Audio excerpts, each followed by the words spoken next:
тиги мындай кылып атпайбы? Же камайт, же жакындарын иштен алып атат. Каныбек Осмоналиевич, мен ошого ладно, мага мындай мамиле жасашты, Кудайга салдым. Кыргызда жакшы сөз бар, Кудайга салдым дейт. Кудай өзү чече берет. Биз пендебиз. Каныбек Осмонович 4 ай түрмөдө жатып чыкты, ошол Садыр Жапаров үчүн.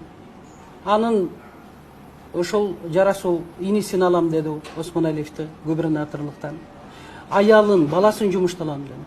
Айнанып кетейин, Садыр иним, коркутпа. Кыргыз эли эч кимден коркпойт. Кыргыз эли настолько духу бар, ошончолук күчтүү эл.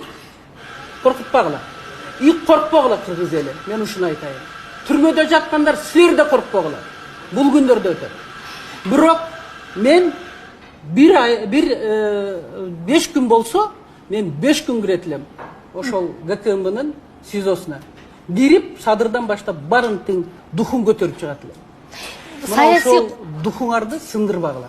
Адам баласы сынбаш керек. Өлүмдөн башкасын барын чечсе болот.